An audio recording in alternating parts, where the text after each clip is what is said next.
This is AndyTube. Thanks for stopping by. I wanted to tell you about a new series that I'm going to be doing here in March. And this is to fill a New Year's resolution that I made. That I've been wanting to do this series for quite a while, and just haven't been able to get to it. And I had promised myself that by March I would be doing it. So I'm going to keep that resolution. And another resolution was that I have quite a few AndyTube subscribers emailing me direct and have talked about a way to clean and degrease their machine like I show in my videos, but they do not want, or they are not comfortable with, taking off so many parts and doing so many adjustments. But they would sure love to degrease it. A lot of these are hand-me-down machines they have, or machines they've picked up at a thrift shop, garage sale, estate sale, and some of them are pretty dirty and pretty stinky, and smell like smoke and animals and all kinds of stuff.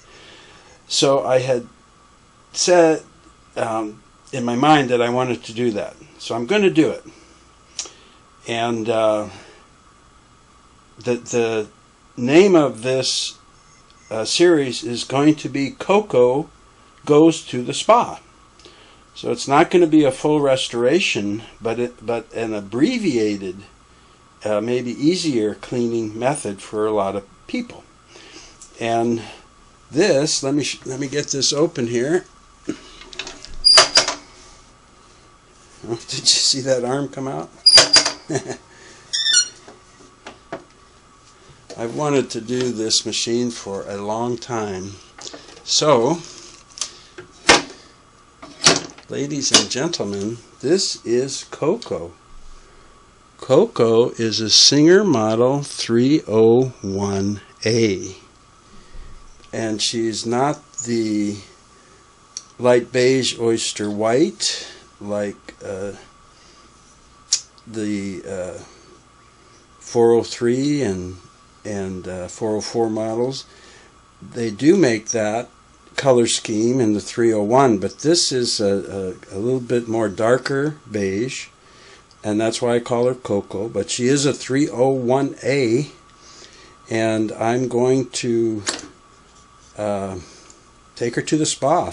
I'm going to degrease her and clean her. Most of the functions and things, motor and many parts, are like the 404. But most of the machines I have shown you are a horizontal rotary hook front drop-in bobbin. The 301A is a rotary hook, but it's vertical. It stands up over here instead of laying flat down here. So it is a vertical rotary hook with a side load bobbin down here. So that sounds like fun, doesn't it?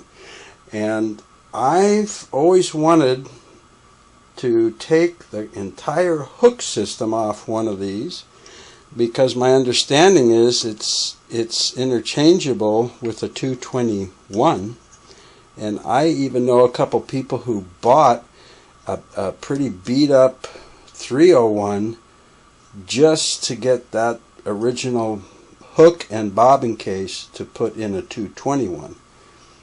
So I hope to get into that, and maybe some timing of the hook, because it's different than the other models I've done. But I'm excited to do this. I've been wanting to do it for a long time, like I said. And the other cool part of this is the 301 is the only model, as far as I know, that Singer ever made that sits in a cradle in the cabinet. As this was the new replacement for the 221, the featherweight, It's 16 pounds, so it's very portable, but it's bigger, so they wanted to make it mountable in a cabinet, but still keep the portability. So they put this cradle system in here, and you can just push down on a lever with your thumb and lift this baby right out of the cabinet. Now, I know a lot of you know that, but I did that because a lot of people don't know about that. So it's got this built-in flip-up, fold-down handle that really folds down securely, the couple of steel springs, and we're going to get all into the machine and explain that. And for those of you that have never seen a cradle, let me just pull it up here. It sits in the cabinet and attaches, let's see if I can scoot this over here, and it attaches with the same type of lollipop hinges, but where the hinge pins usually go into the machine, the sewing machine, these go into some brackets on this cradle. And it's a very heavy steel, reinforced on the bottom here with an X-member cross beam. It has heavier brackets here that hook and connect on the fold up here very securely. It's got a oil drip pad that's like 2 or 2.5 times as thick as what you see in some of the machines.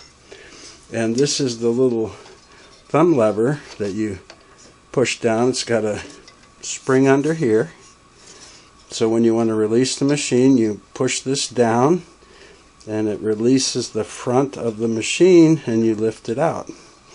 And this part here is just to hold with your fingers while you pull up with your fingers while you push down with your thumb to release that. And how it fits back in here is, see if I can get this closer here, is there's 2 studs on the back of this bracket, and there's 2 holes built in, where do they go here? Built in to the casting. So when you want to put it back in, put that away here a little, you tilt it and put that right side in first and line up those studs in the holes, and then the front part just snaps in like that. Then you fold down your short bed and away you go.